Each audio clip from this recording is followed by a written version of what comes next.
Uma energia nuclear seria o que mantém os nêutrons e os prótons dentro desse núcleo, certo? Então, pensando nessa energia nuclear, vamos pensar na energia nuclear de ligação, que seria a energia que é fornecida para esse núcleo que faz com que se separe esses prótons e esses nêutrons, certo? Se nós olharmos aqui como que o próton e o nêutron fica, nós temos uma energia que vai separar isso aqui dentro do núcleo, vai separar. E vai separar infinitamente. Eles não vão ficar próximos entre eles vão separar infinitamente. Seria onde você separa esses prótons. Então, a energia de ligação seria a energia fornecida para separar, uma energia grande o suficiente para separar o próton e o nêutron, certo? Por alguns anos, não existia teoria para detalhar uma estrutura nuclear. E, através disso, existiu vários modelos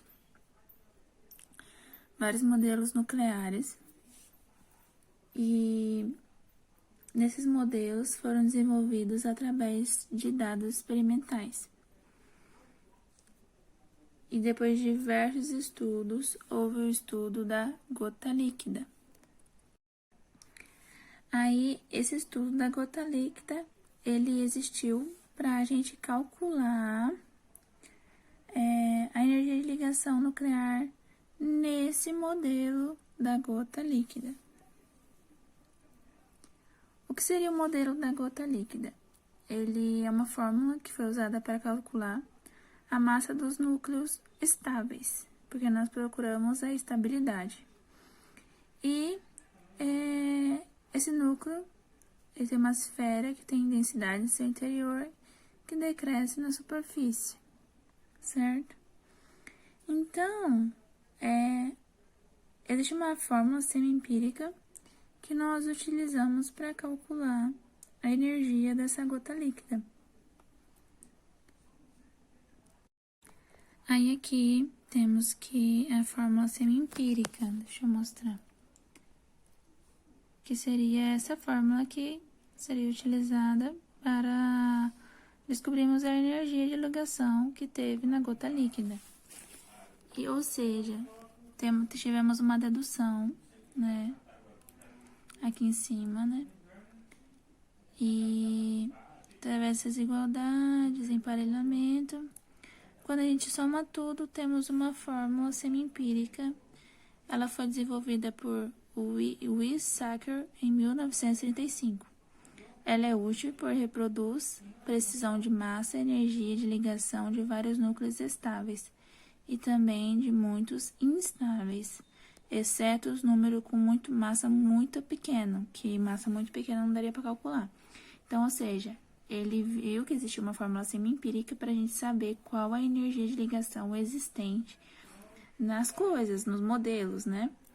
E existem vários modelos, entre eles os modelos de gás de Fermi, o modelo uniforme, o modelo de partículas, o modelo nuclear de camadas e o da gota líquida, que é o mais famoso. E, através disso, podemos dizer que existe uma estabilidade nuclear. O que seria uma estabilidade nuclear? Ela tem como princípio partículas instáveis que, após decair, elas são estáveis, elas decaem, e após elas ser produzidas, tipo, produziu uma partícula estável, aí ela decai. Inicialmente, essa energia de ligação separa o núcleo, ou seja, a partícula foi criada, ela decaiu, ela era instável, aí ela decaiu. E depois teve uma energia de ligação que separou essas partículas e fez com que elas indiretamente tivessem energia nos núcleos estáveis. Ela era instável, se tornou estável a partir do decaimento. E isso conseguiu fazer muitos modelos nucleares. E então, a gente identifica uma estabilidade de um isótopo quando encontramos uma proporção de nêutrons e prótons. Para isso, usamos o gráfico de Segre. Esse seria o gráfico de Segre. Nós encontramos aqui os decaimentos.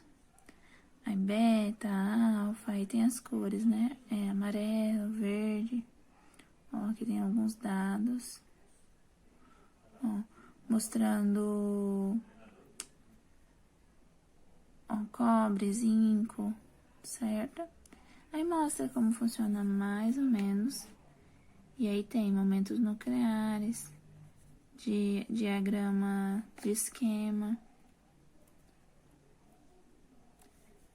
Aí dá pra ver algumas coisinhas. E como que esse gráfico aqui é feito? Ele é feito através da razão entre nêutron e próton.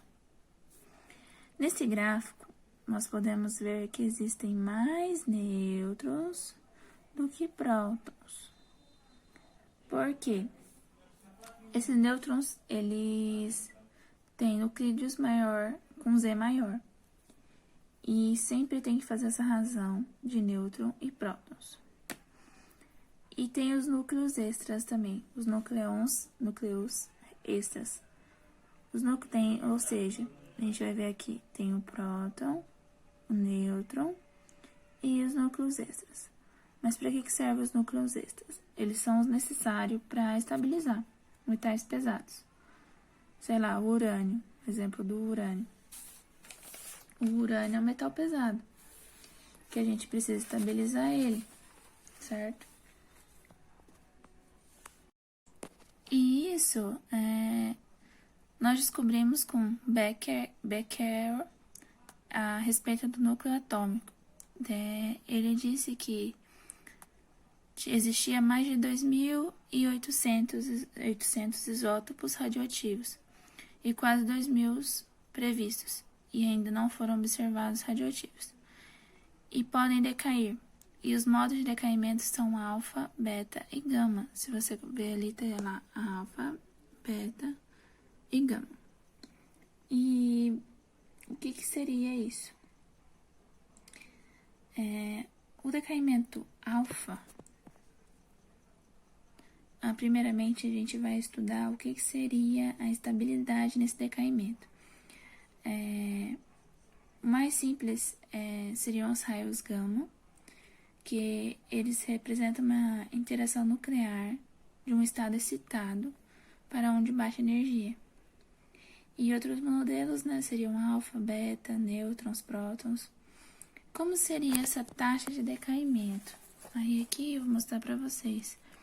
Existe uma fórmula que é aplicada, que é menos dN por ΔT igual a constante de desintegração vezes N, que seria o número de núcleos que decaem pelo tempo, proporcional ao número total de núcleos.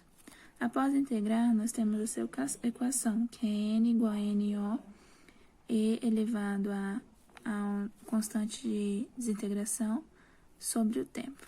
E através disso nós temos algumas continhas, que nesse gráfico aqui elas são feitas, mostrando automaticamente. Aqui teria a massa, aqui teria o decaimento delta, certo?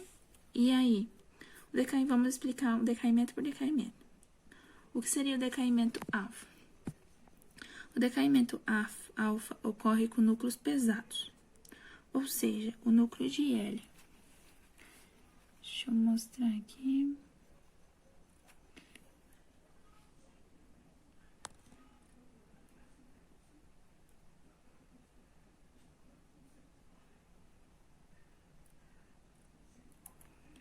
Aqui, ó, os decaиmentos.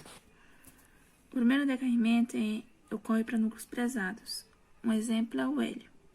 O hélio, ele tem, quando é um decaimento alfa, normalmente tem 2 prótons e 2 elétrons, com uma carga relativa a 2, uma massa 4, e 5 a 10% da velocidade da luz, ou seja, ele não tem um índice de penetração muito alto. Um exemplo, quando uma partícula alfa escapa do núcleo, por efeito túnel, ele leva em consideração a altura e a largura da barreira. Nós temos uma barreira, ele leva em consideração a altura dessa barreira e a largura. E com isso a gente determina a meia-vida dessa reação. Ou seja, quanto maior a barreira, maior a meia-vida. Isso seria um decaimento alfa. O decaimento beta, ele decai espontâneo. Ele decai por emissão de um elétron. Esse elétron, ele é somado com um neutrino ou um pósitron neutrino. E aqui nós podemos ver que a carga dele é -1, até 90% da velocidade da luz, e ele também penetra, tem uma penetração baixa, que é o decaimento beta. E ele é muito utilizado desde 1930, que foi o primeiro estudioso dele, é o Pauli. Ele propôs que existia uma partícula neutra, não observada e sem massa, para explicar o aspecto contínuo do decaimento. Depois, Fermi introduziu que essa partícula de decaimento se chamava neutrino e levou a curva de energia do decaimento beta. Em 1953, foi comprovado em laboratório esse estudo. Nós vamos estudar também o decaimento gama. Aqui nós podemos ver que o decaimento gama, ele é através de uma onda eletromagnética com carga relativa a zero e é igual à velocidade da luz. Porém, o índice de penetração dele é extremamente alto. E ele é assim: quando ele tem um núcleo, no estado excitado, decai para um estado de menor energia, emitindo fótons penetrantes, onde sua radiação é útil na medicina e pode ser perigoso. Por que pode ser perigoso? Porque ele tem um alto índice de penetração. Então, ele acaba sendo... ele corre um risco, tem um risco à vida humana, Aí, é isso que é mais difícil pra gente. Aí, nós temos a energia do decaimento, que seria Q igual a variação de mc².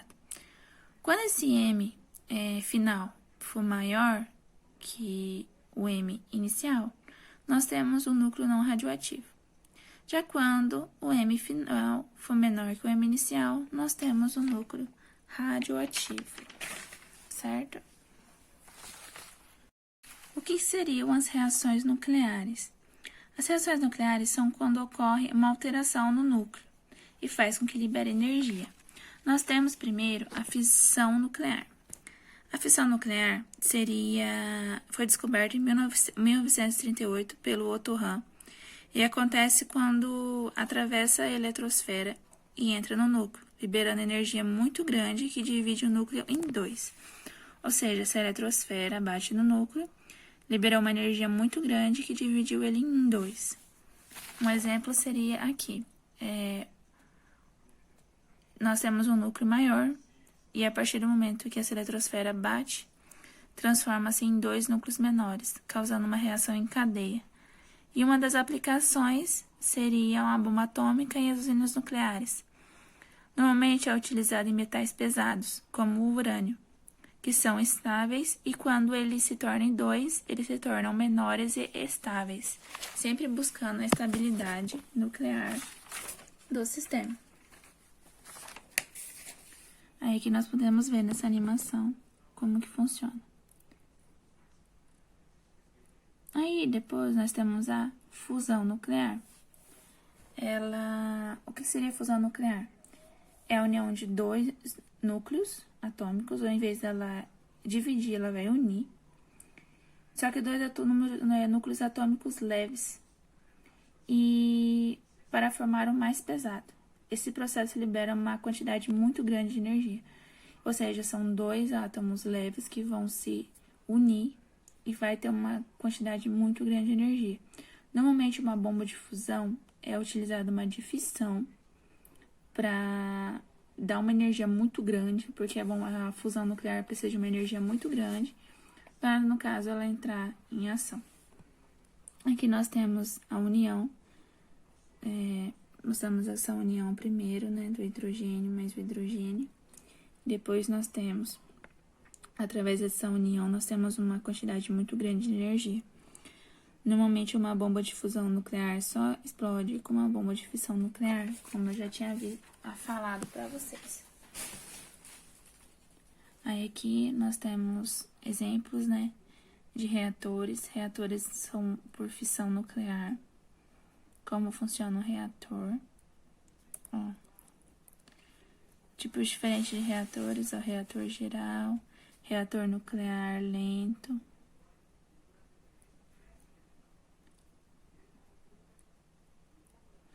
Reatores de água fervente.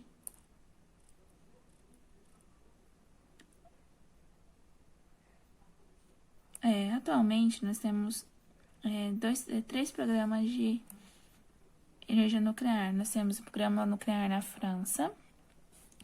Esse programa começou em 1940 e tinha a finalidade de criar armas nucleares. E com o tempo, né, após a França padronizou a eficiência da construção e construiu unidades para a Bélgica, África do Sul, Coreia do Norte e China. E eles adotou a tecnologia americana de água leve. Então, assim, eles foram uns reatores franceses que foram construídos para a produção de plutônio, certo? Aí nós temos também o programa nuclear japonês. A queda da velocidade de outros programas nacionais, tá? E aí aqui tem um pouquinho da explicação da fusão nuclear.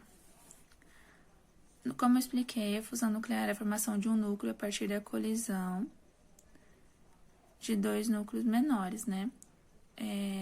Aqui no caso, 2 núcleos menores iam se colidir e iam se juntar. Eles iam se aproximar, certo?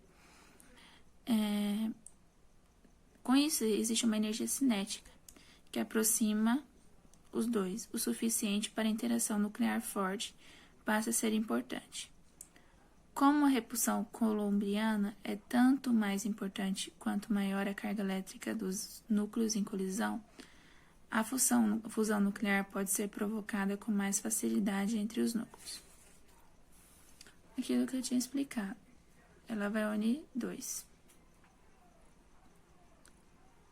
E esse resultado, ele acontece pela energia de ligação por núcleo dos núcleos iniciais serem menores do que a energia de ligação por núcleo final. Ou seja, os núcleos iniciais são menores em questão de energia do que o núcleo final. Ou seja, a fusão nuclear ocorre uma liberação de energia com o número de núcleons do núcleo resultante é menor ou de ordem igual a 56, tá? E esse mesmo processo aplicado para a fissão, aqui. Normalmente, núcleos finais e 2 nêutrons, ou seja, a fissão nuclear com liberação de energia só ocorre se o número de núcleos do núcleos resultantes for maior ou da ordem de 56. E esse cálculo a gente faz através do gráfico e a gente vê uma energia sendo liberada. E por que os núcleos resultantes são instáveis e decaem? Posteriormente, por emissão de elétrons, neutrinos e raios. Aí seriam esses 2 processos, o fissão e fusão nuclear.